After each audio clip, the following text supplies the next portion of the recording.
Hello, good evening, and welcome, Lia Riley, tonight. Thank you so much for joining us. Thank you for having me, and I really enjoyed your intro, and I kept trying to imagine which team I was gonna be on. What do you think you choose? It's funny, we don't have all time travelers here. I think I told you, I'm featuring authors who've written time travel books Yeah. because my team is time traveler or team traveler. But we even have a pirate that just went yo yo yo ho ho. So So, we've got look, I feel like the correct answer, I should be team traveler, but I'm gonna say, look, I I really feel called to team pirate. Oh, they're gonna love that. I'm swashbuckling them. Oh, thank you, Terry. Are you hoarding points? I love it. Well, we are just so thrilled to have you here tonight. I want to talk to you about Puck and Prejudice, which people have been talking about just even in the comments tonight in the last couple of minutes. But I also want to talk about your upcoming release. We can talk about your backlist. You've got a whole bevy of books for us to gush over this evening. So I'm just really excited. And before we kick it off, I want to just check my comments here, say hi to everybody, and welcome. Thank you so much, and thanks for coming, by the way, Leah, to see us on Cinco de Mayo. Did you have any fun Cinco de Mayo plans? You know what? I feel like, again, like, I wish I had a really fun answer for you. I also blew it for May the 4th. My family, Oh, watched Star Wars, and oh, I am working on a book proposal. So I have just been living in that world, and I have no fun. I have fun plans for me, but not fun holiday-related plans. okay. Too funny. By the way, I have to say this because if I say it, it's not gonna be a problem. We have a huge storm here right Okay. now, including lightning. We have a Ooh. generator, so hopefully it'll be fine knocking on all the wood. So, I'm just telling you, if something I will be happens. Oh, thank I'm jealous because, I live on the California coast, and I'm you. from the Midwest, and I grew up Oh. with thunderstorms and huge, lightning and thunder, and I miss it. I have heard thunder, probably I can count it on one hand since I've lived here. Oh my gosh, you're kidding. Yeah, we I just don't really get thunderstorms, so I've I've grown up, I've lived my whole life on the East Coast, so this is mm. all I know. But yeah, we get quite a few. And I have a dog that's terrified of Oh, thunder. yeah. I know he's not happy right now. He's probably with my husband, but too funny. Well, Nicole was just saying, I bought Puck and Prejudice last week, saving it for our Austen reading next year. We're going to be Yay. doing yeah, we're going to be doing anything related to Austen. It's going to be an incredible year. And look, we've already got a book thanks to the fabulous Lia Riley. So, oh my gosh, Stacy, hey. Oh my gosh, this is great. And people were just chit-chatting, having a good old time. Oh my gosh, and Crystal's here. This is our fearless leader. So good to have you on. Oh my gosh, this is great. Hello. Pirate time travelers are the best. You know what? There's a lot to be said for that. I am gonna say that I feel like I'm among kindred spirits. So diplomatic. So diplomatic. Well, we're gonna wait for somebody. Oh, here's Cinderella, by the way. So it's just all over. But anyway, okay, let me focus and let's talk about you. I'm very, very excited to hear all about you, your journey with becoming an author. My favorite first question to ask is, what made you want to be an author? Okay, so I saw something funny on Instagram recently, and so when I saw you ask this, I was like, this is not my brain coming up with it, but it made me laugh when I saw it, which was, like all authors, I was a sad child, and I was like, that resonated. So, I'm not an only child. I have 3 younger siblings, but I am the oldest, and there was a bit of a gap between me and the others, and we were raised rurally in the country, in Michigan. And so I just, I didn't have a lot of, if I wasn't trying to like hang with littles and like do little kid things, I was kind of on my own. And so my mom was really great at taking me to the library every week. And so I just read a lot. And I think that's not really unusual for a lot of people who end up wanting to be writers, is I just read and read and read, and kind of just always from like, first grade onwards, just kind of knew that I wanted to be making books too. So I think I just always had that as just kind of a natural, like, thing that I just wanted to do, although I had no idea, like, how one did that. Like, I knew you wrote words, but But beyond that, I didn't really get it. right, sure. I mean, there's so much to know for sure. Um, Yes. does anything come to mind when you think of things that you enjoyed reading as a child? Were there any particular series, authors, or books that jump out at you? I know that I didn't. Yeah, so I was an Anne of Green Gables kid big time, like, I love Anne of Green Gables, the whole series. Yes. It's really important to me. I mean, way, way back was like E.B. White. I loved all the E.B. White was kind of like my beginner, but I moved to Anne of Green Gables. I really loved a series I'm trying to get my youngest to read as well, which is the Redwall series by Brian Jacques. Some people, Yes. yes. So if you know, you know, I kind of feel Yeah. like Yeah. it was like Absolutely. fighting mice and food porn, lots and lots of food, so much like acorn cakes. Absolutely. Oh my gosh, I love it. Oh, I remember checking those books out. Absolutely. And then Absolutely. probably around like 7th grade, I started to really get into I would go to my aunt's house, and that's when I first started to get into I mean, I'm gonna say like romance-ish, which was like Danielle Steele, which I would say is like, more classic old school romance. So just like they would have like all those books, and I would just sit and like hoe through like a book a day. Sweet Wow. Valley High was like something I mainlined. And then also I got really into VC Andrews, all like the gothic, like flowers in the attic, kind of like, Yes. twisted. Yeah. Yes. Oh my gosh, so fun. I love that.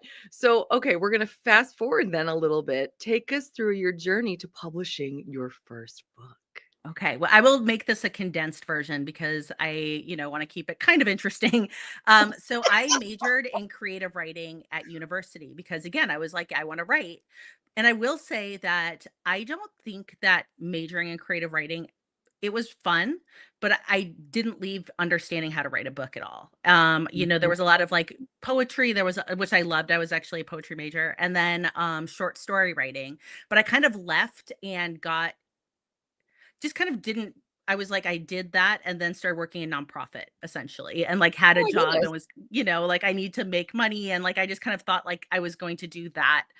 And in my very late 20s, I was on a walk with my husband. I'd had my first child and was pregnant with my second. And he was like, "Remember how you wanted to like write books?" He was like, I hope that happens for you someday. And like maybe when you're retired, you'll have some time and you'll think about doing that." And whatever it was, when he said, maybe when I'm retired, I'll think about doing that, it was just kind of like he didn't even mean it. He wasn't even trying to be sassy. But I was like, I don't like in my head, I was like, I don't like how that sounds. Like that doesn't feel good. Like I want to do that now. Right, right. and so I and so I kind of did. And I didn't know what to do and I really didn't know how to do it and I didn't spend a lot of time like researching it. I essentially just decided every day I was going to write 500 words and I wrote 500 words every single day for a year and at the end of it I had a historical romance which I will not say was amazing, but I did it. And I wrote an entire book, which I think is really important because you kind of have to write a whole book to understand. For me, at least, like I'm a kinesthetic learner. I had to write a whole book to kind of understand, first of all, how hard it is to write a book and like how innately like not good at it I was going to be and like how much like where I needed to work on things. And Sure. so luckily that book was able to get me an agent and then it was his so I thought I was gonna write historical, like, that was my whole thing. I was like, "I'm gonna write historical." I read historical, like, I really am just, like, into historical. It's my bag. Yeah, And my right. agent came to me and was like this was during the time that, like, I'm in my 40s, so let's be real. So this was, probably, like, 2012-ish. This was, like, the rise of new adult. My agent came to me and was like, "You Oh, know what? I'm hearing a lot of people wanting new adult. Do you feel like you could have a new adult story in you? Like, did anything interesting happen to you in college?" And I was like, "I don't know." I was like, "I mean, I went on study abroad and met my husband in Australia." And she was like, "Well, could you, like, fictionalize a story like that?" And I was like, I don't know. I've never even like thought about writing contemporary. So I put wow. together 3 chapters and it just kind of like flowed. Like I had a voice really I'd never had a voice come like that. And I ended up selling my first book on those 3 chapters as a 3-book connected series. So not only had I written 1 book in my life that had taken me a year writing 500 words at a time, I all of a sudden had a book deal, which was amazing because, like, I just got lucky, like, right place, right time, and my proposal, like, resonated. But then I had to write, like, a whole book in 3 months, and not only that, I was gonna have to write a connected 3-book series on the same 2 characters. So I just had to be like, "Yes, I can." Wow. Wow. And what was this series called? So the trilogy is called Off the Map. The first book is called Upside Down, and it's literally Okay. about a yeah, look, that is amazing. I thought I would try to be like, prepared. I know, but wow, really, I'm impressed. So, I mean, the covers are super pretty. I But yeah, love the covers. that was Yes. my debut book was Upside Down. And it's a yeah, it's an interconnected trilogy.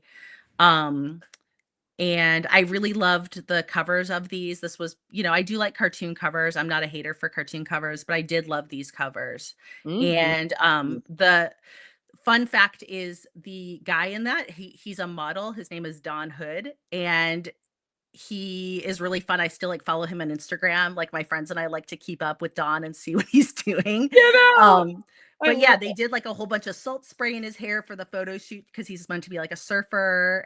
Yeah, so they're real people. I got to like, yeah, but I don't, and I'm not trying to be. I really wish I could remember the female model's name. I can't, but we Don had this Hood, like I still conversation the other follow. So yeah. just the other day, we were talking about all these historical male models, and one of our girlfriends was like, "What about the females?" And we were like, I don't know." Like, no I one knew. know. I mean, like, I really am just like, I feel so called out right now. I'm like, I'm sorry. Well, we all did the same thing the Yeah. other day. That's what I'm telling you. Don't feel that way because we were all doing that. Thank Pretty you. funny. But But yeah, yeah, so that is how I came to write those. And so what did I do? I wrote it on complete fear is what I did. it's amazing what you can get accomplished on fear. Amazing. And I learned a lot, and I learned a lot about what not to do in the future as well. So I did pants these books as well, and I thought I was a pantser. And I can talk about that Mm. later, like process, I think if we get to that point. But I will say that I learned that it's probably better for me to outline. I never thought that was something I would want to do, but Puck and Prejudice is the first book I ever sat down and actually like did a full outline for. And Really? I'm a convert now. That's great. Yeah, we love that so much. We love that. Can we talk about actually, this is so it's like I've shown you exactly what I want you to do. Yeah. Can you take it? Nope, that's not it. Can we talk about Puck and Prejudice? Let's talk Ye about it.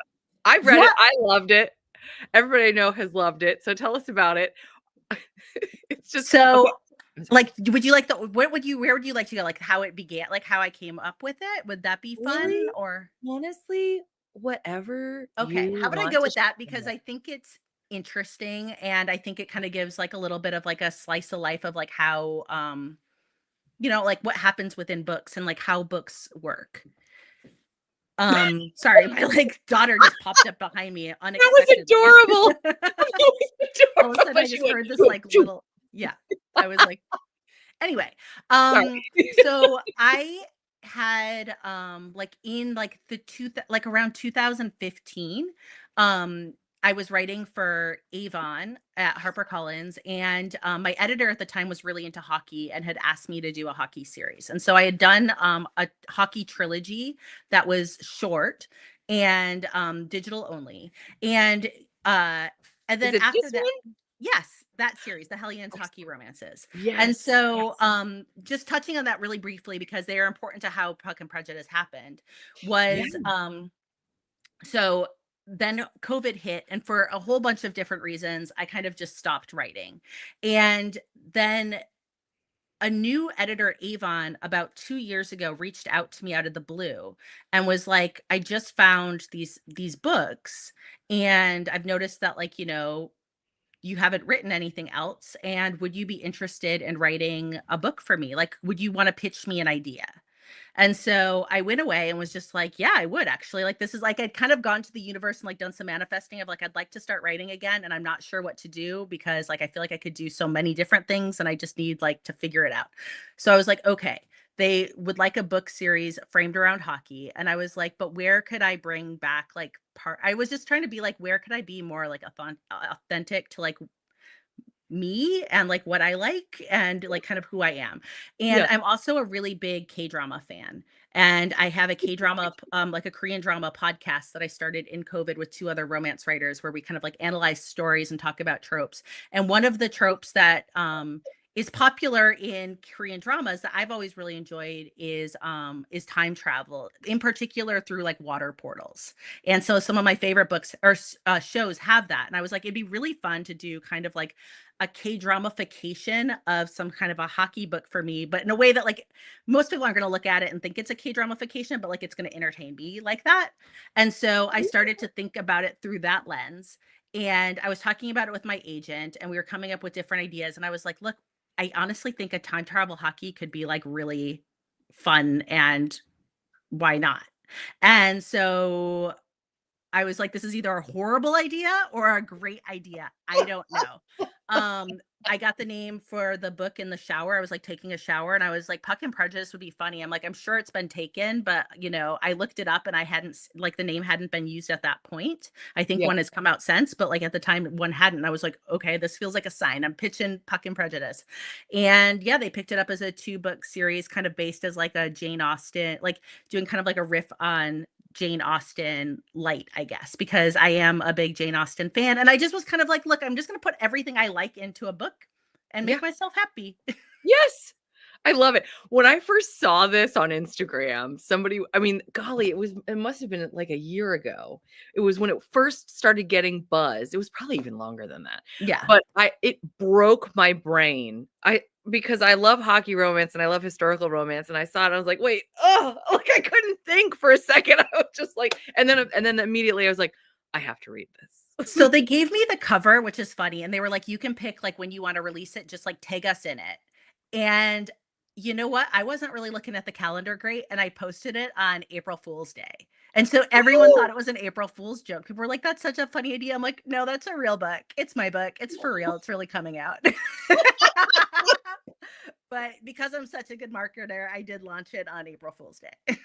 I love this story so much. Oh my gosh. I mean, the story itself and also the story of how it came to be.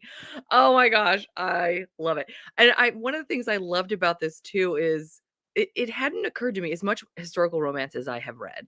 It didn't occur to me until I read this how a person from present day like myself would experience and kind of feel about some of the things that are issues for him. Yeah, and I mean, this was an interesting one because I mean, the one thing I'll think about is that like because again, I was kind of coming at it through like a K-drama lens of, you know, things I've enjoyed watching in Korean dramas, is they don't tend to spend a lot of time with like what you and I would do. If we went back in time, the entire time we would just be like, I can't believe I'm back in time. This is Yeah, crazy. How am I back in time? But right. I'm like, that doesn't make for like, for me, I didn't see how I could pull that off into a very interesting book. If just like every minute of every day, you're like, this is wild. I can't believe it happened, which is the realistic like Yeah, response. So I was kind of like, I have them yeah. just kind of like get down to it pretty quick because I was like, then the story can just start moving. And so Yes. I have seen some feedback where people are like, I just feel like they get to it quickly. And I'm like, I fully agree. Like in real life, I'd be like, whoa, but I was also like, this is not real life, it is time travel hockey, so, like, they just get on with it. Thank you for your comments. I mean, I get it. I would too. I would spend my entire time just going, "This is bananas." Yeah, but exactly, you're right. That doesn't move the plot along. Not so much. And then he was surprised again, and then he Yeah. was surprised I again. can't believe this is different. This is different. Oh my gosh, this is different too. Exactly. Exactly. But yeah, I loved seeing it through his eyes. I thought it was perfectly done. I thought it was fantastic.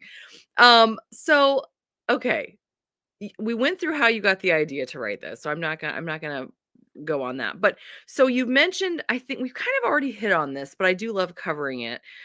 Your greatest influences, you've mentioned the ones that you started reading when you were at your aunt's house in like 7th grade. You talked about, what you read as a child. It sounds like even today, or I'm going to put words in your mouth and then just say, hey, no, that's not what I think.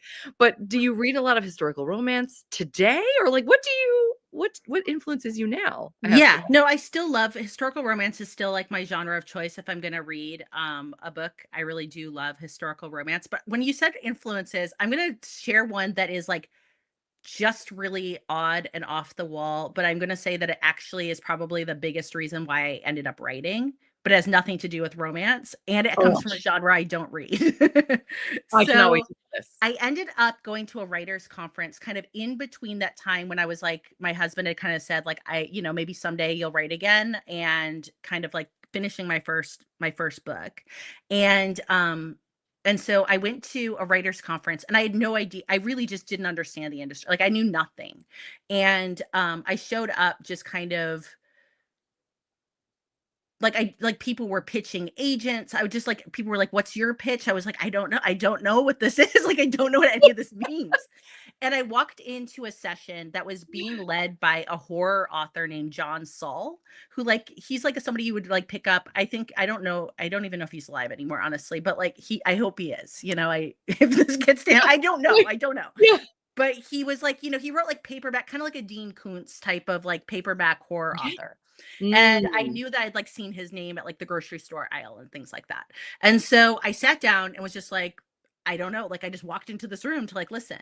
And he and his partner were talking about how they write commercial fiction. And I had never in my entire life thought about writing commercial fiction. Like even though like I was just beginning to think about historical romance, but I just didn't really understand like how commercial fiction worked or like what the world is or like you could write books with the idea of like focusing on trope and genre. Like I really just didn't know. Like I knew things, like I knew I read things, but I'd never like thought about the industry behind it. And he kind Right. of came very much from like the business side of like I sit down, we plot out a book, I write it in like 4 to 6 weeks. And I'm not saying that like this is like what I'm saying all books should be. I just had never heard anyone even talk like that. Sure. Yeah. Yeah. And so Fascinating. it kind of blew my mind that people were sitting down. Like I had thought you would write a book potentially and like you that was it forever. And there's a lot of people who do that too and that's great. Like again, like everyone kind of does their own thing.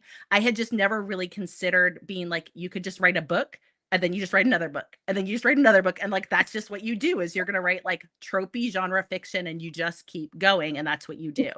And so it gave me permission to think about writing in a way that I never even knew existed, really. Although when I started to look around, I'm like, oh, everything like there's so many examples of it. I just never really like conceptualized what it was. So I'm gonna say that was a huge influence for me because I'd never really thought about being a career author in that kind of a way where you wrote genre books and really thought about trope and thought about kind of like what you were delivering within like your specific genre. And so to me that had a really profound impact because I think I'd always been on like the more literary side. And I think in real life I'm a heavily commercial writer. Like I do tend to read literary books, but I don't write them. And I that's not what comes out of me. And so for me that was a really big aha moment, and then from there just kind of seeing like how other people have structured their careers and what they think about when they write books and just kind of like the expect and how fun it is to write genre because I think sometimes I think with readers too people will be like but if you know how it ends like isn't that like ugh? And it's like but yes and no, like, I think romance is always interesting to me when people are like, "But if you know they're gonna get together at the end," I'm like, "Yeah, but if I pick up a mystery, I'm gonna know that they're gonna solve the mystery at the end." Like, every genre comes with, like, its expectation, and Yes. so Yes. there's something fun in being like, "But how are they gonna do it in a way that surprises me this time?" Or, what's going to be and so there's something fun about the structure of it that I think is, Yes. like, an interesting challenge to play around with, and I don't find that to be formulaic, I find it to be fun. I love it. I love it. This is why I just love talking to authors. Everybody always comes at things with such a unique perspective, and it's just fascinating. So, okay, I'm going to circle back to something that's been rattling around in my brain since you said it. I just have to know. You mentioned poetry. Is there a particular poet or type of poetry that you really loved, and has that ever informed the way that you've written? What a good question. So when I went to the first when I went to that writers conference, the reason I went, so it was like had tons of commercial authors from like everything from like children's picture books to horror. There Yeah. wasn't really a lot of romance, but there was kind of just like a lot there. But the reason why it caught my eye is because a poet I really liked was like the keynote, because he'd been the poet laureate of the United States, and that was W.S. Merwin. Oh And my so goodness. I really loved W.S. Merwin as a college student, and to show up and like be able, so I think I was like the only one there that went to like fangirl W.S. Merwin, because like after he spoke, I was like in line with like my books. Like I had like all my books from college for him to sign. And I think, I mean, he was like fairly elderly at the time, but I was just like, sir, like I got like cried. I was like emotional. Oh, So it was really fun to get to meet him. that's Um, so cool. yeah, so I would say that was one that jumped to mind that just kinda, like, connects Yeah, into what I was saying, and I yes. mean, like, yeah, he tended to write, like, a lot of kind of, like, natural stuff. There's a Midwest poet I really liked, James Wright, who again kind of just wrote, like, and Charles Simic, they write kind of, like, more plainly, but kind of, I like when it's, like, plain, but, like, fun to play around with. Um, Mm. Lucille Clifton's another poet I really like. So yeah, and sometimes when I'm looking for inspiration or I'm trying to think more creative, like I'm trying to just like get out of my head, because sometimes again something that can happen writing in trope and genre is like I can feel kind of like repetitive. Like as much as I love it, sometimes I feel Mm. like I can start to get like a little bit locked in. And so when I Sure. know I need to take a break, sometimes I'll go read poetry, or I'll even go to like the Poetry Foundation, like the online website, and just like look for because there's always like poems of the day and things like that, and just try to get myself into a different brain and thinking about like thinking about words and story in a different way. The power of words. I Yeah. love it so much. That's incredible. Oh my gosh, I love this. Thank you for answering my question about, because I know we didn't talk about that, but I was just like, oh my gosh, I have to know. What does she love? Oh, that's awesome. No worries. And then I would say for like historical lately, like Oh, I've yes. really loved, I do really love Evie Dunmore. Like I love The League of Extraordinary Women is a series that I really, really love. So like I do want to shout that one out because I found, Nice. yeah, yeah, I really love her. That's great. Yeah. Oh, how fun. I love it. Okay, now, since we're talking about other authors, by the way, who are the other 2 authors in your podcast? Oh yeah, great. So for my podcast, I write with or I do the podcast with AJ Pine, who has been I'd say lately most notably doing like a lot of Audible original books, has become like the queen of Christmas over at Audible. I love it. And so, yeah, people should check out her rom-com. Her Christmas rom-coms are really fun. So that's AJ Pine. And then I also pod with Megan Erickson, who has been writing for quite a while under the name Ella Maven, and doing monster Oh, romance. yes. Oh my gosh. Okay, so both of those authors I know. Addie Dulac, who she was on our show not too long ago. She is also a huge, what did you call it again? Korean Oh, K-drama, Korean K-drama. dramas. Thank Yeah. you. Thank you. She's huge into that, and I think Christina Britton is too, actually. It's so funny. So many So we authors got out caught in there. it during COVID because again, like, COVID was just that time. And Yes. there was a drama that's called Crash Landing on You. It's a very like gateway drama that kind of came out at like right kind of like in the middle of like the lockdown period. And when I Oh, watched it, I was like, you know what? Like basically the short premise of it is um it's got an outlandish premise. A makeup like a CEO of a makeup empire in Seoul ends up through a paragliding accident and crossing the border and getting stuck in North Korea, where she's rescued by a very sexy North Korean soldier who, in real life, through the course of filming this drama, they end up falling in love and getting married and are now married and have babies. But oh, it's like a really fun kind of like forbidden romance. And it's interesting to see how these like countries where we hear about like the geopolitical stuff, like see like how like South Korea is reconciling kind of like, the fact that North Korea is like, part of their like, they kind of talk just about the war and the separation and things like that, but you're kind of getting it through like, their own stories talking about it. mm, And as I was watching it, I was like, this is all the romance beats. And again, this is how like not me knocking Hallmark or anything, but I was like, we tend to get like Hallmark Christmas romances, but a lot of our like we don't get a lot of like meaty romance show content. And one of the and so we started to talk about like the beats and how they hit the beats and how like they tend to do these like 16 episode formats. So you get like the meet cute all the way to like the HEA and like 16 episodes, and then you're done and then you go on to the next show. And so another thing that's interesting is that like in Western shows, we tend to do seasons. So you'll get couples that you like, but then you'll like break them up and you'll do all these things to them because you need to keep it going. Whereas they just do them like discreetly. And so you get like their whole romance arc, the show's done, and then you just move on to the next show. And so you can kind of like, if you like romance, you can kind of just start to like get into these things where you're like dorking out, and then it's just like trope upon trope upon trope, like all mashed up together. And so we just got obsessed with talking about it. And then we were I talking about it love so it. much, we were like, we should make a podcast because we don't know anything about technology, but we do like to talk about story structure. And so now we've been doing it for we're over 4 years long now, and we do one a podcast every single Wednesday. I love this so much. So it's called I Afternoon a Delight. I will plug it. Afternoon a Delight. please, in fact, okay, let me just show that. Well, no, it's going to take too long. I was going to put it up there, but I'm like, let everyone stare at me while I do this awkwardly. So I'm not going to do that. Afternoon of Delight. I've got her Instagram linked, by the way, in my description box if you want to click on there, because I know I saw it on your Instagram too. So that's really exciting. Oh my gosh, I love it. I love it. Okay, you're getting me hooked on new things. This is exciting. Yeah, and it's fun because then there's so many people that want to talk about that too, and then like a lot of them come from romance reading as well, and so it's Yes. kind of like a nice like it's a good progression to kind of just keep adding fun romantic content in your life, which we all need in 2025, by the way. Oh, yes, we do. Yes, we do. Well, going along with, I feel like we've been talking about this sort of the whole time, but this is absolutely my very favorite question to ask, which is what makes a great story? What do you think? Let's see. Well, I think first of all, it's incredibly subjective. And so that's going to be the That's first thing that I fair. lay out That's fair. because I think that something, especially that I've started doing since the podcast, because we kind of like we critique story so much. And Yeah. so being a writer, I'm used to being critiqued, but I very much like leave that critique to like the reader space and like don't engage, obviously. Like that's not for me to be a part of, although like I'll read my own things and react to it. So this is all to be set up to say that like I do think about it a lot.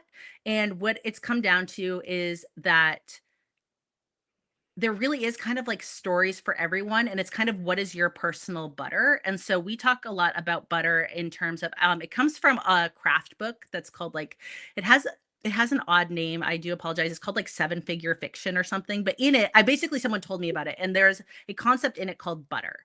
And butter is like when you read a book, that's what tastes really delicious and what you love about the story.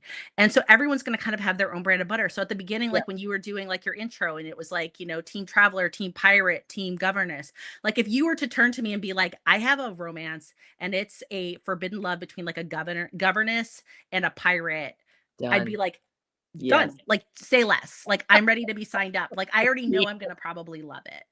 Right. And where somebody else might be like, but if you tell them, like, you've got like a moody CEO and, fated mates or something, that's going to be their butter. And so I think that's where it's like it's very individual for me, like what it is going to make. But I think that like when I'm trying to like get at something universal to answer your question, because I don't want to just hedge it all, is like it just like it's all subjective. um I do think that in romance, there is still this expectation. Like, I think that as much as we can play around and be creative, there are specific beats that happen. And I think I've learned this over time too. When I feel like my books are stronger or less strong, is I do think that there's just kind of like the convention, there's a structure that we can hang a story on. And I think when the structure is pretty solid, there's a very good chance you're going to be able to enjoy that book better because we kind of have like built-in expectations, almost like you would if you were watching a movie or watching a show, that like you kind of know at certain points there's going to be like those moments where all feels lost, or there's going to be moments where the characters start to look like they're like becoming more vulnerable with each other, and then things happen to pull back. There's just like there's beats in the story that you kind of feel like you almost like incept, so that when you watch it, it feels like, ooh, I know I'm liking it because I'm having these things happen, even if I'm not having to like really think about it. And so I do think that there's something to be said for, no matter what kind of like butter you like, having a really good structure is going to help that story a lot. And that being said, sometimes there's just things that are like a hog wild mess and it's still super fun. So it's not like a hard and fast rule, but I am going to say that a good structure is going to carry a lot of weight in like in hanging on like all the things that you do like when it comes to like the tropes of your choice. Yeah. There's always an exception to a rule. I love that. I love that. Um, I have been texting my husband. His alarm is going off. He's left his watch here, and I'm gonna go turn it off because it's gonna drive me crazy, and I can't keep muting myself. Of course, go for it. So while I do that, I'm going to ask you another one of my very favorite Okay. questions, which is what resonates most with your audience? I'm so sorry to have to step away. I've been texting him, and he's not looking at his phone. So anyway, No, I okay, think you're great. please answer. So, okay. No, So I just was thinking about this because this was an interesting question to say what resonates most with my audience because I was like, mash, I'm just not used to like speaking for on behalf of my audience. Um, but when I thought about it, I think that when I interact with folks where I end up having like a lot of common ground, I think, is this real respect for the female gaze and why the female gaze is so important and why it matters so much and why I celebrate romance so much and things like Korean dramas and things like anything that's centering the female gaze I find to be incredibly subversive in the best of ways because Mm, it's a way to be able to like tease out. And I'm going to say women, but I'm also going to speak to this saying that like I also mean this more broadly for like, our queer communities, just all sorts of folks. But I'm going to speak right now just in terms of like this is the yeah, lens, but I kind of do mean it more broadly. yeah. Is places where people who in society may not always be especially now being championed as like their needs matter, their viewpoints matter, their pleasure matters, their ability to succeed on their own terms matters. And so I think that where I feel like very united as an author with my like audience, I would say like my ideal audience is this idea that that's exactly what we want to have. Like that's why I want to write these stories and that's why I'm hoping people want to read these books is we want to see women or we want to see that lead win and we want to see them Mm, win on their own terms yes. where they may have to grow and they may have to learn some hard lessons about themselves and make adjustments but also that they are like seen and valued for who they are because I think at the end of the day that's like a very universal core story is we want to be seen and we want to be loved for kind of like those core things of who we are. Yes. Oh, that's beautiful. Oh, so Thank you. perfectly stated. I love it so much. Oh my gosh. Now, is there a particular book that seems to resonate with your audience or series or anything that was surprising to you where someone was like, "Oh, this is a series that I just love and you haven't heard as much." Let's see. I think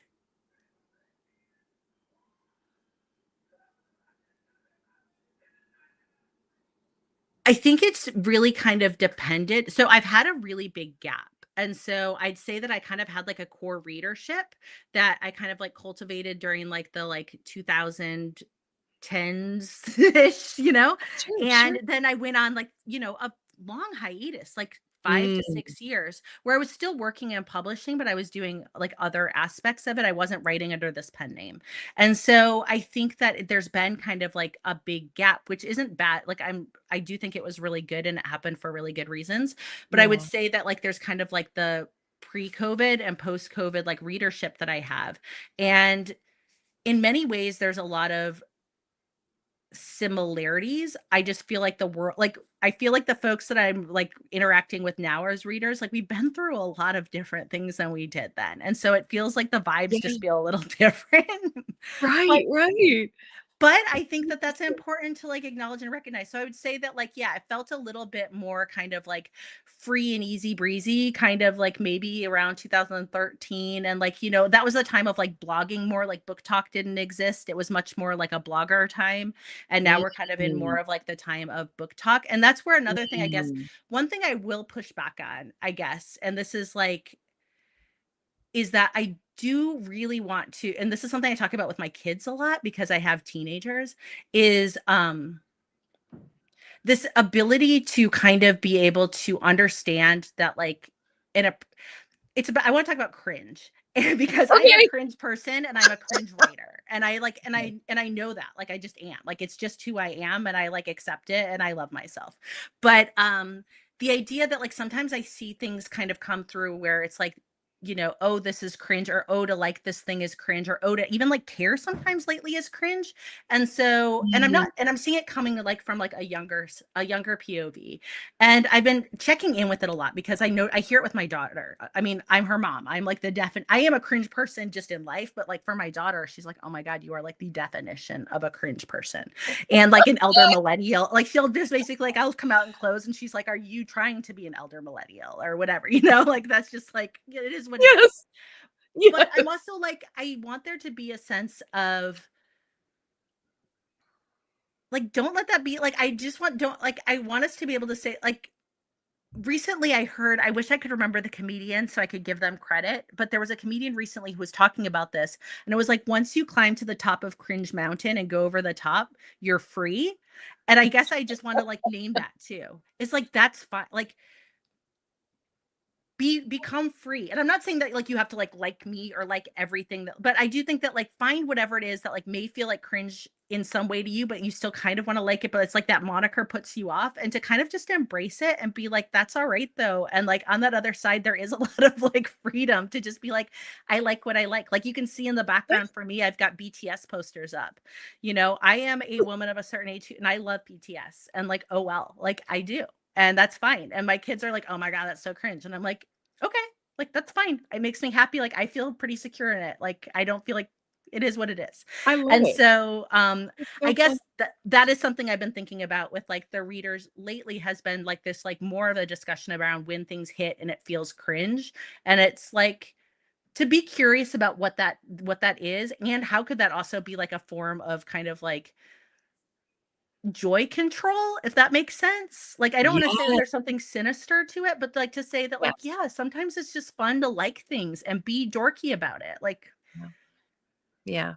and Let it's people like what empowering to do they like. that. Yes. I love it. That's another we've gotta get you hooked up with Christina Britton. She also is a huge BTS fan. Oh, perfect. Historical romance author, by the way, that I'm referring to.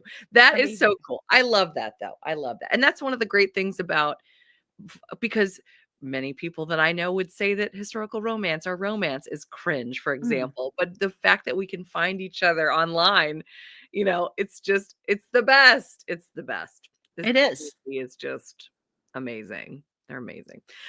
Terry asked a really good question. Would you consider writing an FMC over 50 years or older? I'm in my mid 50s and I rarely see my age group represented in a book other than the old spinster aunt or the bossy mom. So you are speaking a language I have. Like I've talked about this a lot actually doing K-dramas too, because watching Korean dramas, Oh, like tend to get like, I've been talking about like you get like into your 40s and it's almost like you go onto the like the off the map, like you're sailing in the map and you're into like the sexual unsea or something, where it's just like apparently at that point, like it just doesn't exist for you anymore. And so I think that this is a huge untapped potential, truly. And so would I consider it? Absolutely, I'd consider it, because look, I'm not 50 yet myself, but I certainly want to think that like that's not far away from me. And everyone I know who's in their 50s right now is rad. Everyone I know in their 60s. I mean, honestly, like I yeah. have been taking so much heart and like joy from connecting with people that I feel like are just like a little bit older than me, and being like, look at all the cool things that you're doing that feel like they're motivating and exciting for me to see like where my future is going, and where I can be celebrating myself and become a badass, Love it. basically. I And so love it. yeah. That's great. That's great. We do love that. We love mature heroes and heroines, and yeah, we love to ask that And I question. think an old spinster aunt is like a character prototype that like then gets like their group. I think there's so much fun to be had in that. So no, I think it's a huge untapped market. And I do think that it gets very weary to be like the stories all need to focus on like an ingenue. Or if you're gonna be like older, you're gonna be like, pushing like your like early 30s. And so I just, and Yes. yeah, I do think, and sometimes I will say that the editorial teams and publishing houses skew quite young too. Like the editors tend to be very young. Not Oh, always, like there's always like a mix, but a lot of editors are very young. And I sometimes wonder if that influences it too. But I think um, it's a conversation. And now we have we just have so much power being able to go into indie mode at any point as well, that I yes. really think that it's a big trend that's yet to come. If I had to pick, I do think it's going to be a huge thing. She's saying it now, guys. Yeah, I'm saying it now. You can I love it. I think it's a thing. I love it. I love it. Oh, that's the best. Sock has a cool comment. There was a British TV show in the 70s called The Professionals. It was about two guys and women loved it. It had a gay male cinematographer and it was a literal male female gaze kind of thing. Kind of interesting. Yeah, I'm gonna write it down actually because I would love to check it out. So I'm gonna take note that's called The Professional. So thank you for sharing. And I love to get recommendations and I love to think about like when content is made and who it's for and like what it's highlighting because it says a lot. I love it too. A 50 plus time traveler. That would be cool. There you go. Why not? Super cool. Why not? Actually, so AJ, if I can say this character is not 50 plus, but they're AJ Pine, who I'm doing my podcast with, Yes, has yes. a 40 plus heroine who does time travel in a book that's coming out this year that's called Love Me Like It's 1999 and time travels Stop. back to 1999. Stop. Oh my gosh, 1999. That's a great year. That was a And great year. so, yeah, it's kind of just like and ends up in this kind of like perpetual, almost like Pleasanton of like this like weird kind of like parallel universe where like it's 1999 and like nothing ever. It's been 1999 for a long time. Oh my gosh, I love it. I So just typed that's it not in the that's getting comments. closer at least. Yes. Yes, we'll take it. We'll take it. Okay, now I'm gonna ask a couple of my silly questions that Yeah. I love. Oh, Terry, that's not time traveling. That was a while ago. Believe it or not. I know. Look, it is 20, Oh gosh, don't almost 26 years ago. say that. It's crazy to think well, I don't need to go into it. We don't need to Yeah. hear all about it. We were No, talking about some movie that came out in '95, and we're like, "That was 30 years ago." I'm like, "No, I it know. was not." Oh I my know. gosh. Crazy, crazy. Okay, here come my fun, silly questions that I love to ask. And this one's again, this is from Sock. Actually, she always asks this question too. If I were to burn a candle while reading your book, what would it be? And we can refer to any book you want. So this Fucking is fun. I just went with all books, but I went aspirational because like Ooh. I am a cheap person by nature. I will spend money on BTS tickets, but that's about it. Otherwise, I am like a penny pincher. But I do have bougie tastes in my heart, even if I don't spend bougie money. And I love Diptyque, the store Diptyque, and like the fancy Diptyque candles. And Ooh. so I was thinking about it, and I was like, I'm gonna pick two. And if it was the summer months, I'd go with the fig scent. And Ooh. then if it was the cooler months, I would go with they have this, like, very iconic kind of, like, fireplace scent that's called Clos de Bois, and it's a fancy fireplace smell. So, yeah, I was like, I'm gonna be seasonal and bougie. I love it. Oh my gosh, I love it so much. Okay, what about this? If you were to write in another genre, what would it be? So, I am going to say that I'm still gonna sneak romance into stuff, but I told you I was working on a proposal, and I'm not gonna get into, like, the weeds of it right now, but it is paranormal, and I do think that I've never written paranormal before, and I've wanted to write paranormal for a very long time, and I had this idea that I dreamed, like, 10 years ago, like the core idea, and I've just had it kicking around for a really long time. And my editor finally was like, I finally told my editor as much as I could share about it. And she was like, you know what? Write it up. I'm interested in it. So I've been in like a very big paranormal space. And it's also historical paranormal. So Awesome. so it's Renaissance era paranormal. Oh, we love that. We love that because we do get the historical communities like, "Is it another Regency? Oh, again? Okay." Like, And this is something I will say, I'm always gonna love a Regency, same. and I Yes. will where are the why have we not as a community gone all in on gladiators? I want to know this. I have such an issue with the fact that we have not gone hardcore on gladiators. I'll tell you, you know what? It's so funny you say that because tomorrow morning I'm gonna have Jenna Bigelow on my morning show, and she writes, historical romances set in Roman times. That I'm So going to also need to read because I am like on this thing where I'm like, I want to be reading like and I've been like, yeah, looking up like more about like yes. Byzantium lately, like plotting this book. And I've been like, why Ooh. are we not doing all these books? Like, I'm just like, there's so many, like, that's the fun of Yes, historical is like, you yes, really, you can just go all through time. And yes, and other places. yeah, yes. So Regency, so fun. Love it It so is. much. Never going to say no to it, but I do want it to be like an and. Yes, exactly, exactly. Oh, Sock just read her first book today. It's good. Oh, good. Good. That's awesome. Yeah, we'll be Okay, talking to her awesome. tomorrow. What is your favorite book or series? Yours or someone else's? I'm gonna do someone else because I've talked about myself enough. So my absolute favorite series and my absolute favorite author is my absolute favorite author is Catherine Arden. And Oh. she wrote a series that's my all-time favorite series called the Winter Night trilogy. The first book is called The Bear and the Nightingale. And so it's a three-part Russian medieval set, like romantic paranormal, Oh, wow. and the writing is gorgeous. You get a historical vibe, but you're in like wintry Russia, essentially, of like the medieval ages. And it's a love story that is a slow burn between three books between a girl who learns that she is a witch, essentially, and a frost demon who's also the god of death. Wow. And it's Wow. gorgeously written. She is like it's like the when I actually listen I read her books, but I really love to do the audio, because it will slow me Oh. down, and she writes so beautifully that it's just sometimes a pleasure to just listen to how she turns her phrase. So yeah, I would she's also written a book that's newer that's called The Warm Hands of Ghosts. It's also a historical with romantic elements, I would say, and a paranormal, and it's set in World War One. And so the warm hands of ghosts are it is a nurse who discovers that her brother, who she thought had died on the front, may be alive, but maybe there's like some paranormal things happening. And so she ends up going to Europe trying to find her brother during World War One.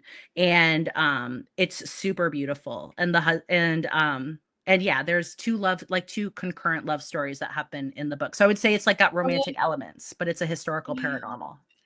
I'm gonna come back and watch the end of this so I can see these and write these down later because I'm not gonna do that right now. Yeah, But no these sound worries. amazing. These sound Highly amazing. recommend. So they're my favorite, like all time. Every time I write, it's like I can't even be jealous because I'm just like so happy that they exist, you know? Right. I love that. I love that so much. And I love she's got the Bear Nightingale Yeah. as So well. again, very slow burn if you're in the romance department, but if you're willing to just kind of like settle in, it's an odd time of year to read it because we're going into summer and it's very Right. much a winter set, but Mm. the atmosphere is amazing. I love it. I love it. That's so fun. We love a good atmospheric tale. Who's your book boyfriend? So I'm just gonna because I just talked about it. It's Morosco who's in the Winter Night trilogy, the Frost Demon. Because the thing I love Oh. is that there's a couple reasons why. Because first, it's a Frost Demon. Of course, you're gonna love the Frost Demon, who's also like the when you die comes for your soul. Oh, But yeah. I like that he's like this god of death who's like so cold, has lived millennia, kind of is like over it all, and yet becomes kind of like undone and highly like exasperated by like the plucky young heroine who's like always getting into like trouble and getting herself out of it. But he's just constantly like, she's mortal, she's a human, and he's kind of like trying to empower her but is constantly like terrified for her and like just incredibly grumpy and exasperated. And I love that kind of like hero archetype where they're Yeah. just kind of like cold but like a marshmallow inside. And Yes. so I would say that like for me that is one that I really love. Love it. Oh, I love it so much. Who's your favorite heroine? I'm gonna be very, very basic here, but no, okay, I'm gonna give 2. I'm gonna give very basic and then a little bit more maybe like obscure because I'm gonna push another book. Okay. So my most basic is like the GOAT Elizabeth Bennet because like everybody loves Elizabeth Bennet. And Yeah. so it is not like overturning fresh territory, but there's just something very like iconic and there's a reason why that character has been Yeah. beloved for 200 plus years, right? Mhm, mhm. So I'm not going to spend a lot of time because I do think everyone kind of just like knows why they love her. But the other one I'm going to name is from another. So okay, it's like it's not a romance; it's a historical though, and it's called the book is called Passion. The author is called Jude Morgan. If you have anyone has read Jude Morgan is amazing. And Passion is about the muses for the romantic poets. So the main characters are all the muses that influence the main romantic poets, except for they have Mary Shelley in the book. And Mary Shelley is like one of the protagonists because Mary Shelley was a romantic author by right. And I am obsessed with Mary Shelley in the book. Mary Shelley is like such a baddie. So first of all, like her mom was like hardcore feminist. Then she, has an affair, gets pregnant, ends up like in Europe with like all the like with Lord Byron, with Percy by Shelley, like with everybody. And then it's just like, whatever, I'm bored. I'm gonna write Frankenstein and like develop an entire new like category, which is science fiction herself at like 18. Wow. So she's a character that's in the book, and I really loved seeing her like come to life as a character. And I'm a big Mary Shelley fangirl. So I'm gonna shout her out. The fictionalized version of her in that book I love. That's so cool. I love that. Okay, so now we need to talk about what's coming up for you. And one of the things I really want to talk about is the Emma effect coming. Now, is it still coming in December? Yeah, it's coming Okay. December 2nd. I just turned in the proof pages for it yesterday at like midnight. Oh my gosh. Wow. So it's very new. Yes. So the arc is out now, but the arcs are always like awesome to be out and also super painful for me as like a neurotic writer because they put the arc out when it's uncorrected. So like every single mistake I've ever made is like there for everyone to read, which I know everyone knows with arcs, but it still hurts. But yes, it's coming December 2nd, and it's a play again. It's kind of got an Austen spoof, so it is a play on Emma, where but my lead is going to be essentially Harriet from Emma, so it would be kind of like if you had like Harriet as the protagonist. I love it. Oh, how fun. And I'm noticing he's got the same emblem, if you Yeah, will, on so his it's the shirt. same hockey team. It's definitely set within the same universe. So it's another Regals hockey player. A I would say a very loose reimagining of Mr. Knightley because in this story she is the older woman. So it's an older woman, younger man, and it's the best friend's little brother. Oh, I And it love also has a always. femdom element because I wanted her to have to, like, so she's more of like the femdom, like take charge. If you know, you know. Oh my gosh, I love it. I love Because I it. felt like I just kept reading book after book that was like, good girl, good girl. And I'm like, I like it. I Ugh. always like it. But I was also like, you know what? That's great. I was like, but what, can I get a good boy? Can I get a good boy? There's the title for your next book. Good boy. Can I get a good boy? Oh my gosh, too funny. So what is on the horizon for you aside from this? What you got some signings coming up I saw on Yeah, Instagram. I do have some signings. One I haven't announced yet that I'm not going to be able to do because my sister just announced her wedding. So I'm Oh, very excited for her, and exciting. it's a big Oh. surprise. So I'm actually going to Oh. be pulling out of the one that is in Milwaukee in September, but I am going to be doing two signings. One in Silicon Valley, which isn't far from where I live. I live on coastal California. I'm not far from Silicon Valley. Oh. So Love in Tech book signing, and then I'm also going to be doing I feel really bad I just blanked the name on the signing, but it's in San Diego over Valentine's Day 2026. Yes. So, I was glancing at that. Okay, I'm looking right now. Love LitCon. yes, Love There it LitCon. is. There you So I go. will be Okay. signing at both of those places, and really my big thing right now is just trying to get I don't have anything else under contract, which is good. Like, it was kind of intentional. I wanted to breathe. I'm not opposed to writing. I do have another idea in the hockey series. Within like the Austen universe type thing, but I do kind of feel like I'm ready to pivot into something else too. Like, I definitely enjoy sports romance and contemporary, but I do like to kind of try different things. I am not a good I'm not good at being like branded and put like put into one thing. So rewriting like a That's Renaissance great. paranormal set is definitely Yes, like out of the yes. box. But you know what? I was just like, that's fine. We do what we love. I lo and that comes through the work too. Yeah. Like, you can tell that you love it. We need that. We need historical romance, sports romance. Honestly, that is also a great, I mean, do you know how many awesome opportunities there are for that too? Yeah, fully. Yes, we were just talking about this the other day too. No, I There's love some it. And so that's what's fun is that when you start to scratch the surface, there's just so many fun ways you can take things. And so that's why I'm always like, just don't worry about cringe because there's so many fun things that are out there. yeah. Yeah, exactly. Oh my gosh. So where can we look for you online? Where can we find I you? would say, well, the two main places are every Wednesday night, anywhere you can watch or anywhere you listen to podcasts, Yes. Afternoon of Delight. Yes. Even if you're not really like, if you're like K-drama curious, I still say maybe check it out because, and the reason I'm going to plug it isn't just for like my own personal gratification, but I will say it's another community space that I think is really wonderful and awesome. And I'm a big believer in online communities. Like, I do think that Yes. sometimes they get like a denigration of like, we should all be in together and face to face. And I'm never going to say that, meeting people face to face is a bad thing. I love meeting people face to face. I'm an extrovert, but online communities have been a place I've been active in since like 2011 when I first started to get serious about writing. The two women I podcast with were some of my first friends online. Like, we've been friends online since like 2012. I almost only interact with them on like through texting, Slack, and things like that, except for the, once a week when we come together virtually to do the podcast. And they're like, I called Megan when I was pregnant with my third child before I told my husband. Like, these are like very dear good friends. And so I do feel like this Oh, K-drama community is a community that is like romance and that it's like really fun. It's about really great stories and is really welcoming and is a great place to come and just kind of like, and I'm just gonna say nerd out in a way that I mean it respectfully, like nerd out on like story and trope and like just like cuties and everything. Like, the whole thing is yeah. fun. Like, it's highbrow and lowbrow all together. So I that love is one place you can find me. And then I would say for social media, I'm 1,000% the most active on Instagram. So it. my page is Lia Riley Author, and you can come in my DMs and say hi. I'm usually very good at responding. I have ADHD, so I'm probably gonna say hi.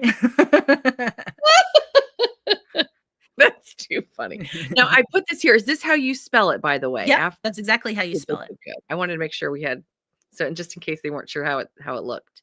Okay, that's super fun. I will make sure to put a link for that in my And we description. do occasionally talk to authors, like Jay Crownover came on. Like, we've had a couple of different authors that come on that definitely we know like K-drama, and we'll interview them from time to time. I'd say it's not highly bookish, but I would say it's very romantic story structure focused. Nice, nice. Oh, that's awesome. I have to try it. I mean, that sounds like when you're describing what they're like. I've never seen a Yeah. K-drama So before, but Netflix it is sounds a like great spot to start. A lot of people have Netflix, and so Netflix is a okay, really great spot to start. And so Crash Landing on You, I would recommend as like a gateway. It's was many people's gateway. I would okay. just say settle in for the first episode or so where like, look, yes, there is a tornado. There's cows in the tornado. Just let it happen. Just don't worry about it. Just like go with it. That's great. Yeah, There's you no just gotta be shark like, no yeah, shark this in is it. wild, and I'm just gonna like hang out and enjoy it, and something good will happen, I promise. Awesome. Oh, how fun. Well, this has been such an incredible evening. I'm so grateful that you were able to come on and we could chat with you. You're so unique and fun. I just love it. You're not cringe Oh, at all, by the way. I have to no, say. oh, no, no, no, I really, Saying really am, but that's okay. I it. own it. I am proud of I I it. love it. Well, we love that about you.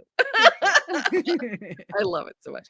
Well, we are looking forward to the Emma effect, and I know that people are really excited about at least Puck and Prejudice, and that definitely we love to check backlist too. So thank you again Yeah, for spending time with us and chit chatting, and we can't wait to see all that you have going on and check it out thank after you. the This was light. really fun. I loved, and I've never been on this format of like the StreamYard platform, and Oh it's really yeah, fun. I love the way that you can engage and see comments pop up, and it's yeah, really fun. yeah. I love Streamyard. It's my favorite. Yeah. All right. Cool. Well, you take care, and we will be talking, I'm sure, at some way, shape, or form later. All right. Awesome. Have a Thank you great for one. having me. Thank you. Bye. Bye.